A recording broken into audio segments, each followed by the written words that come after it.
Bonjour à tous, c'est Claire, bienvenue dans cette vidéo où je suis très contente de vous présenter un jeu de tarot qui est le V-Tarot que vous avez peut-être déjà vu puisque là il sort chez Intuitive Édition mais il est déjà sorti il y a un petit moment chez Lo Scarabeo directement avec les éditions multilingues, mais là vous allez voir on a une édition purement française. Et j'aime beaucoup en fait l'illustrateur et c'est ce qui m'a on va dire, intéressé dans ce jeu, puisque l'illustrateur, c'est quelqu'un qui fait beaucoup d'illustrations de livres, Heroic Fantasy. Il a fait notamment des couvertures de Witcher, du livre de Witcher, le sorceleur. Et donc j'aime bien ce qu'il fait. Après, j'étais pas trop sûre vous allez voir, hein, c'est très dark. J'étais pas trop sûre si j'allais pouvoir ou non utiliser le jeu. Et en fait, j'ai eu une excellente surprise, c'est-à-dire que le livret est super bien écrit par une personne qui est c'est même pas écrit son nom sur la boîte. Et y a un petit livre, mais qui est très riche, qui est très intéressant et qui est orienté shadow work. Et donc, je suis complètement tombée sous le charme. Donc, on va l'ouvrir et puis je vais vous montrer le jeu. Donc, on a ces boîtes de Lo Scarabeo. Alors d'habitude, elles sont dans l'autre sens. Je vous montre le tarot des runes que j'ai reçu aussi, que je vous présenterai plus tard. Donc, une boîte de ce type-là sont les nouvelles boîtes en fait de Lo Scarabeo. On a... voilà. Donc moi, j'aime bien. C'est joli, c'est original en tout cas. Donc ça, ce sont des cartes supplémentaires. Et puis, donc, on a le livret et les cartes avec on va dire un design particulier, un look particulier. Donc V, c'est pour vampire. On va être dans un monde de vampires, mais pas du tout comme on peut le voir dans le tarot des vampires de Ian Daniels, par exemple. On a plutôt un univers donc dark fantasy avec des vampires assez effrayants, assez comme des spectres un petit peu. Et moi, j'aime bien, au niveau des illustrations, en tout cas, j'arrive mieux à me connecter et j'ai plus de facilité à utiliser les cartes en intuitif avec ce type d'illustration qu'avec les illustrations de Ian Daniels. Alors, je vais vous montrer ce petit bijou de livret. Donc la personne qui a écrit le livret s'appelle Charles Harrington. Donc je ne sais pas si c'est un nom d'artiste ou si, enfin en tout cas j'ai trouvé aucune trace de lui nulle part. Et je pense que c'est un des meilleurs guidebooks, un des meilleurs guides qui a été produit par Lo Scarabeo, à part bien sûr les gros guidebooks de Kim Huggins. Avec l'Illuminati Tarot. Et comment il s'appelle l'autre? Je l'ai ici. Non, si. Je vous le dis parce que c'est quand même intéressant, surtout quand on est débutant ou quand on a un jeu un petit peu spécial. Oui, et le tarot Apocalypsis. Donc voilà, quand soit on est débutant, soit on a envie vraiment d'utiliser tout le potentiel d'un jeu, c'est super intéressant d'avoir un livre qui accompagne en fait le travail avec le jeu. Par exemple, celui-ci, si j'avais pas eu le livre, je sais pas si je me serais vraiment impliquée dans le travail avec les cartes. Mais là, franchement, le livre est extraordinaire. Donc, alors, d'abord dans l'introduction, on a quelque chose qui me plaît aussi beaucoup. Vous l'avez vu un peu dans le Merry Christmas, ou enfin j'aime bien en fait qu'on ait une histoire, quelque chose qui entoure le jeu. Et là on a cette idée que on se réveille, on est dans une boîte en pain et nous sommes des vampires. Et avec donc il nous met un petit peu dans l'ambiance et j'aime beaucoup. J'aime beaucoup qu'on me raconte des histoires, j'aime beaucoup en raconter aussi. Et la lecture du tarot, c'est aussi utiliser le pouvoir des histoires, le pouvoir des mots, le pouvoir de l'imaginaire pour se mettre au service de choses que l'on va, de choses plus subtiles que l'on va pouvoir faire passer à travers ces histoires à travers ces histoires.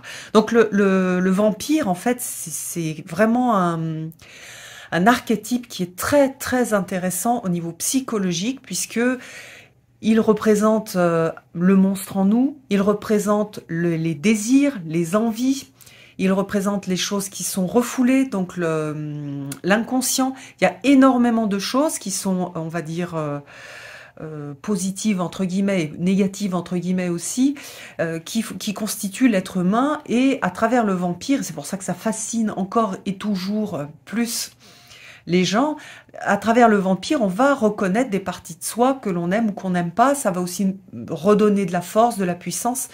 Donc voilà, j'aime beaucoup travailler avec cet archétype de vampire. Donc voilà, alors là, il y a le créateur, donc le vampire, on va dire, qui vous a mordu, qui vous a transformé, qui vous met un petit texte, et j'aime beaucoup. Alors, il y a de l'humour, hein. Trouve un moyen de t'extraire de ce cercueil au plus vite. Si tu ne te nourris pas avant l'aube, je t'épargne les détails. Ah oui, ce que je voulais dire aussi, c'est, je ne sais pas qui a fait la traduction, mais c'est très bien traduit aussi. Est-ce que c'est noté? Diane Garot, voilà. Donc, la personne qui a fait la traduction a fait aussi du super bon boulot. Alors, tarot dans l'ombre du vampire, donc on a des citations aussi qui sont très intéressantes. Donc il situe aussi l'histoire des vampires de façon brève. J'aime bien, c'est bref et c'est efficace, c'est vraiment vraiment chouette. Donc voilà, on a ça sur le folklore des vampires, avec donc la présentation des 4 lignées du jeu qui correspondent aux 4 suites. Et puis quelque chose sur le travail de l'ombre, quelque chose de simple, bien sûr, c'est pas un livre de psychologie, mais on a des bases sur le travail de l'ombre. Et aussi, il y a des citations de Jung que je trouve super intéressantes, je vous montrerai tout à l'heure. Voilà, c'est pas facile, c'est douloureux parfois d'être confronté à des idées sombres et pénibles, sachant que dans l'ombre, alors, il y a des gens qui ne voient dans l'ombre que les parts obscures et qu'il ne faut surtout pas exprimer, et on les a, ces parts, notre part de parties de meurtrier, des parties de... Voilà, on a un peu toutes... tous les instincts, on va dire, qui nous permettraient pas de vivre en société si on les exprimait tous. Mais ces instincts, il faut les reconnaître, il faut les transformer, mettre de l'humour dessus aussi. C'est très important, ça permet de ne pas se laisser, l'air de rien, diriger par ces instincts. Et puis, il y a aussi, dans l'inconscient, des choses qui ont été apprises, soit parce qu'on fait partie d'un groupe ethnique, il y a l'histoire de notre pays, etc., et qui sont des choses qu'on a réprimées et auxquelles on a attribué quelque chose de négatif. Donc, par exemple, je pourrais dire, voilà, pour certaines personnes, la sexualité, c'est pas bien, donc c'est compliqué, la sexualité. Ça ne devrait être, par exemple, avec l'héritage chrétien, on a quelque chose de très fort, ça ne devrait être là que pour la reproduction, on a une sorte de répression du désir, etc. Donc ça, c'est des choses, quand on va travailler dessus, qui vont être hyper intéressantes pour guérir, reprendre du pouvoir, et puis aussi vivre pleinement. Donc il y a plusieurs parties, en fait, dans l'inconscient, il y a plein de choses, et c'est toujours intéressant d'aller les visiter pour ne pas projeter ces ombres sur les autres. Et vous allez voir que les explications dans le livre sont faites avec ce type de vision. Donc on évite de projeter sur les autres, on se réattribue tout, et surtout on guérit des parties, on maîtrise, on adoucit certaines autres parties, ou en tout cas on en rigole, ou on reste, comment dire, on en est conscient, on les laisse pas nous diriger, on met aussi, voilà, de l'inconscience et de la conscience, pardon, pour pouvoir mieux vivre avec les autres, avec ceux qu'on aime et avec ceux qu'on aime moins aussi, et aussi et surtout pour mieux vivre avec soi-même. Voilà.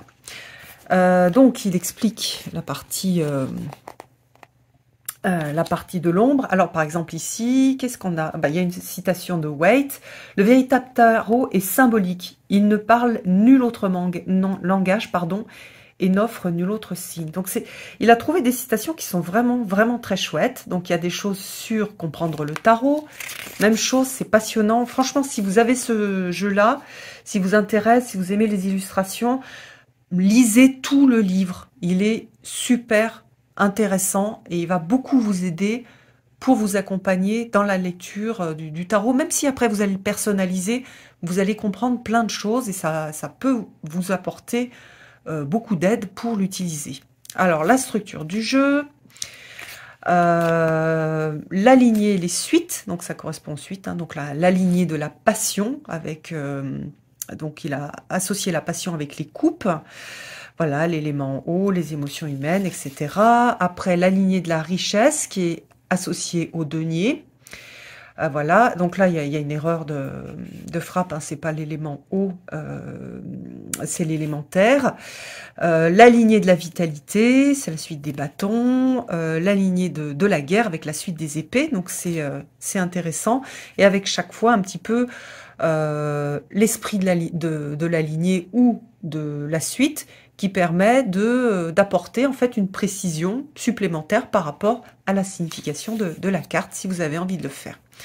Donc on a les cartes de cours de tarot. Alors vous allez voir, en fait les valets, ce sont des chasseurs de vampires, plutôt des chasseuses de vampires, ennemis jurés des morts vivants. Les cavaliers, on a des guerriers vampires. Les reines, on a des maîtresses de la nuit. Et puis on a les seigneurs de l'obscurité pour les rois. Comment est-ce qu'on va lire les cartes de tarot? Qu'est-ce qu'il y a d'autre? La disposition des cartes pour, donc il y a un tirage, la chasse nocturne, qui est intéressant. Voilà. Et alors, interprétation et signification, c'est super chouette. On va avoir à chaque fois, dans les cartes, plusieurs sections. Attendez, combien ça c'est?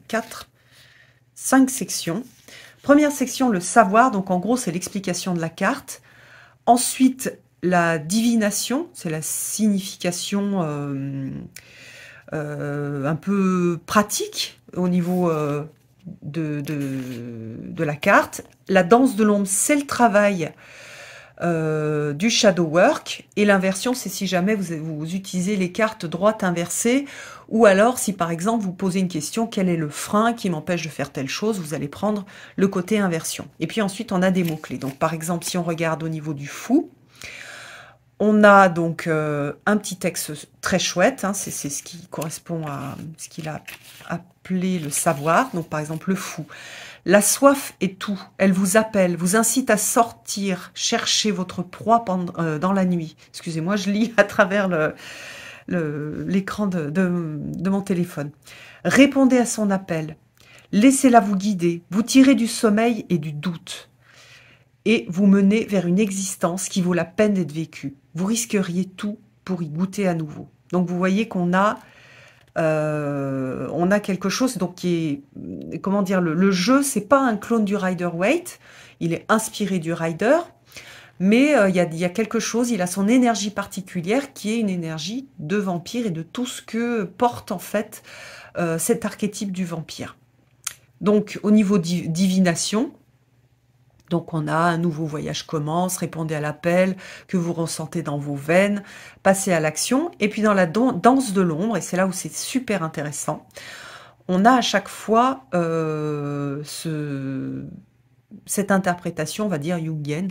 Vous avez la permission d'abandonner toute retenue. Cette ombre peut vous amener à juger les autres s'ils semblent puérils. Mettez de côté les lourds fardeaux et ressentez ce que c'est que d'être libre. Donc voilà, et puis après, voilà, méfiez-vous des risques inutiles, les mots-clés spontanéité, aventure, destin. Donc il y a 3 mots-clés, il n'y a pas énormément de mots-clés à chaque fois, mais bon, ils sont bien choisis. Pour le magicien, regardez au niveau de la danse de l'ombre, vous avez la permission d'être confiant. Cette ombre peut vous amener à vous méfier de toute personne qui semble effrontée ou sûre d'elle, et à croire en vous tout en restant modeste. Ne vous cachez pas dans les ténèbres. Donc vous voyez, à chaque fois, on va avoir quelque chose je trouve de super intéressant et à partir duquel vous allez pouvoir, après, c'est pas juste, il faut pas juste lire cette partie-là, ça peut être intéressant à chaque fois d'aller creuser et de voir en quoi est-ce que ça va vous aider pour vous sortir d'une situation, pour mieux la comprendre, pour mieux vous comprendre aussi, comme mieux connaître vos blessures, vos parts cachées. Alors, par exemple, ici, le changement, surtout s'il est important, peut être facilement interprété comme un signe de désœuvrement ou de manque d'engagement. Cette ombre peut vous pousser à rester trop longtemps là où vous n'avez pas votre place, au nom de la vertu. Voilà. Donc, on a pas mal de petits textes que je trouve super intéressants et j'aime bien la construction. Je trouve qu'il y a vraiment un travail super intéressant qui est proposé par l'auteur. Regardez Gustav Jung, enfin Carl Gustav Jung, qui disait: le meilleur travail politique, social et spirituel que nous puissions faire est de retirer la projection de notre ombre sur les autres. Hein, la projection, c'est d'ailleurs comme ça qu'on utilise le tarot en psychologie, c'est-à-dire que on va regarder qu'est-ce qu'on voit sur la carte, sur l'image, et en quoi est-ce que ce que l'on voit à l'extérieur, donc on va projeter sur la carte, sur une image, sur un texte, sur une personne, sur une action, sur un événement, c'est le reflet de notre monde intérieur, c'est le reflet de nos tripes en fait, de parties de nous, soit de notre violence, soit de nos peurs, soit de nos... bon, c'est beaucoup lié à la peur, hein, l'ombre. Des choses qu'on ne veut pas reconnaître chez nous, et en les reconnaissant, on arrive à ne plus projeter sur les autres, à ne plus reprocher aux autres, on se connaît, on sait qui on est, et on est capable de rentrer en relation avec les autres. Si tout le monde faisait du travail de l'ombre, le monde serait ce serait un lieu de paix, en fait. Pas de paix intérieure, hein, il y aurait toujours en fait des conflits intérieurs, ça serait toujours là, mais on serait capable de gérer tout ça, et on le ferait aussi à l'extérieur, on serait capable de vivre ensemble même si on est différents. Voilà.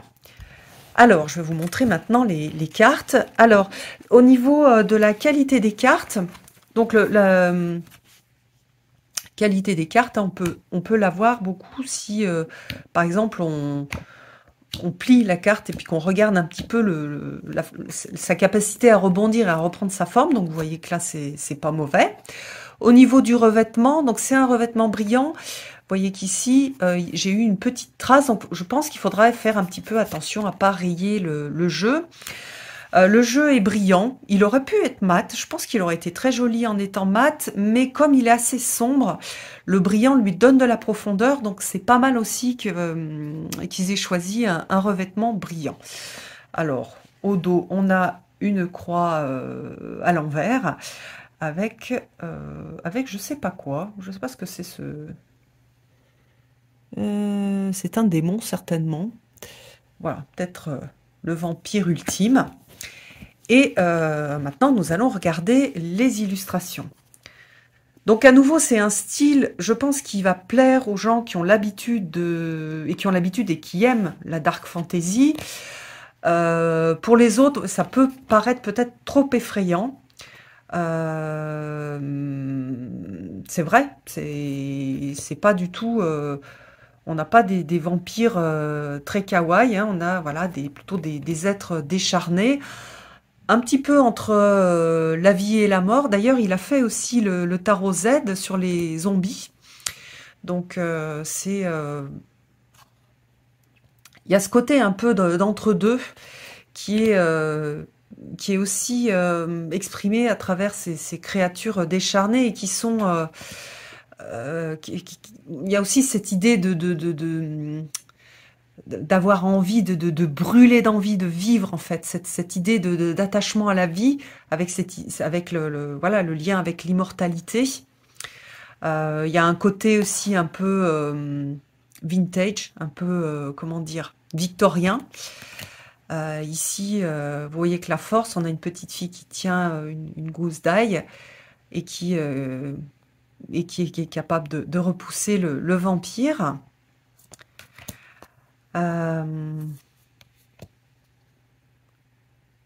La roue du temps. Les interprétations sont vraiment sympas aussi. J'ai beaucoup aimé.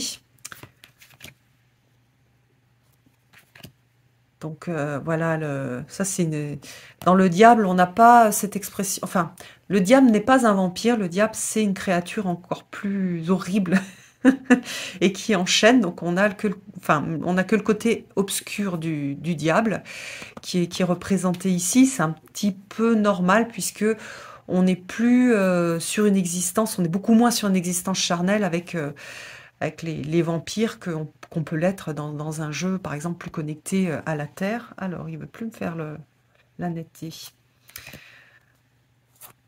Donc voilà, il y a certaines représentations, par exemple celle-ci que j'ai reconnue, c'est en fait une des représentations, enfin une composition qu'il avait réalisée ça ressemblait beaucoup à Dracula en fait. Je pense que c'était une illustration liée à l'histoire de Dracula. Et il y a vraiment quelque chose je trouve, de super intéressant dans cette représentation.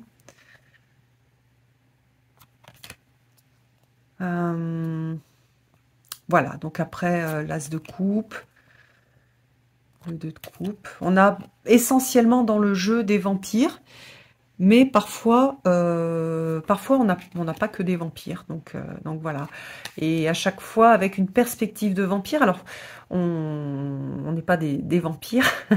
Par contre, on a quand même quelque part tous une sorte de filigrane de vampire avec des valeurs, avec des désirs, on a tous ce côté un petit peu vampirique que d'ailleurs certaines personnes vont exploiter dans leur spiritualité, dans leur façon de faire un chemin, notamment un chemin sorcier, ou un chemin spirituel. Et je trouve que c'est intéressant d'aller visiter cette partie de nous. Donc voilà.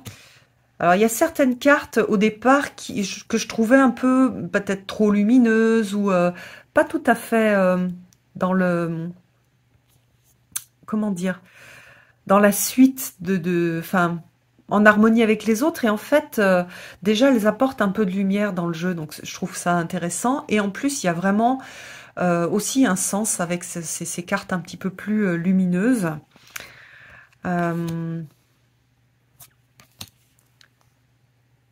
Donc, vous voyez les chapeaux haute forme, les capes super intéressantes. Donc là, on a ici, on a un chasseur de vampires, une guerrière vampire, et puis la reine et le roi, qui sont pas toujours en fait assortis. Ici, vous voyez le roi, on retrouve le personnage qui a inspiré Dracula, qui est un personnage historique. Voilà. Donc c'est un jeu c'est un jeu un peu d'ambiance, un jeu je trouve très émotionnel, qui va énormément toucher le côté émotionnel. Vous voyez qu'ici on a aussi des aspects sexuels qui sont liés aux vampires, donc que je trouve aussi intéressants. Mais il n'y a pas que ça. Alors parfois on n'a que cet aspect-là dans le vampire, et je trouve que c'est dommage d'exploiter que ça. Il y a plein d'autres choses.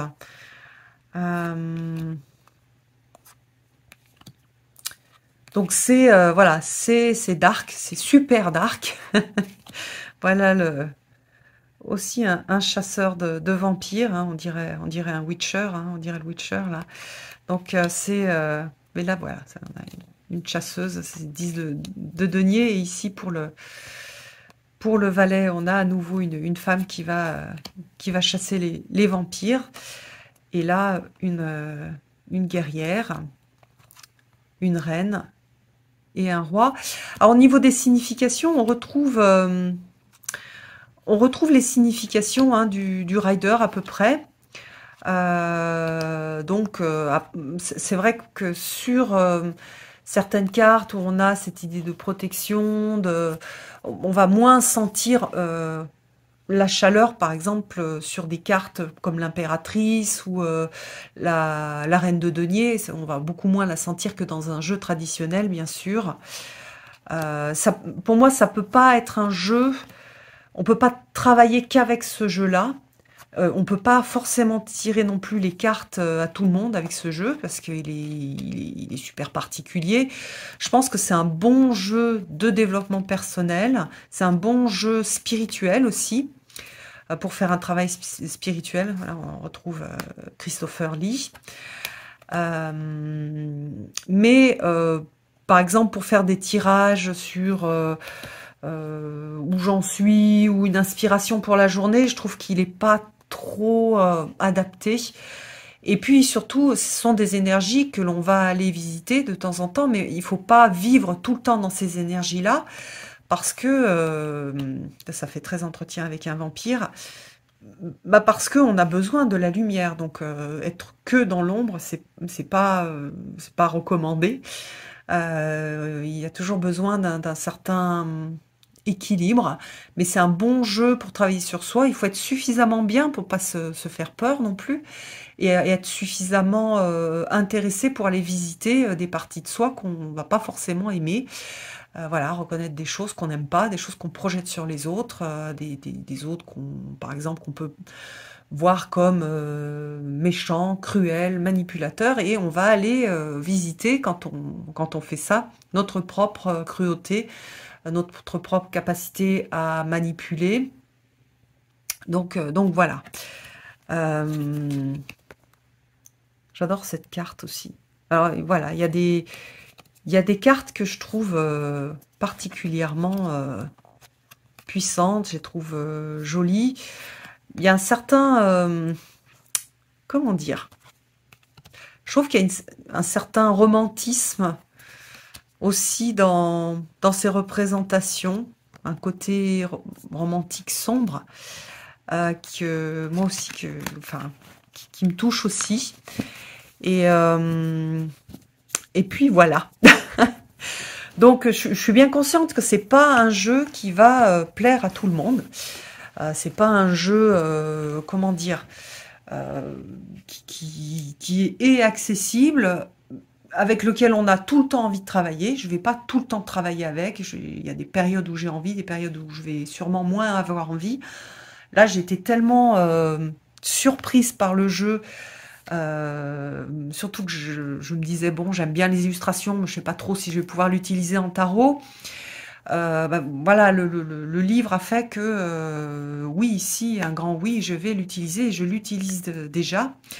Je trouve qu'il est ultra intéressant, et que c'est une bonne introduction aussi au travail de l'ombre. Et après, à nouveau, il faut aimer quand même ce type d'illustration qui est particulière. Il faut avoir l'habitude de les côtoyer, ces illustrations aussi, hein, de dark fantasy. Donc, c'est un petit peu, voilà, c'est un produit qui cible certaines personnes qui vont vraiment pouvoir travailler avec. Et puis, c'est pas du tout un jeu que j'encourage à prendre si les illustrations vous effrayent énormément, et puis que enfin, ne vous dites pas, bah tiens, il plaît à Claire, donc je vais le prendre, je vais essayer. Non, il faut vraiment qu'il vous plaise et que ça ait un sens de le prendre, parce qu'il est spécial, et que sinon il va rester dans un placard, vous n'allez jamais le sortir. Donc c'est un jeu pour faire du travail de l'ombre, il a été fait pour ça. Je ne sais pas si le Tarot Z va sortir aussi chez les éditions intuitives, mais si jamais il sort, je pense que bah, j'aurais certainement envie aussi de le regarder, parce que j'ai vu que c'était Charles Harrington. Enfin non, je sais pas. Faudrait que je vérifie si c'est bien lui qui a écrit le livre. Parce que franchement, là, voilà, c'était la bonne surprise de ce jeu. Je vous embrasse tous et je vous donne rendez-vous pour une prochaine review. À bientôt!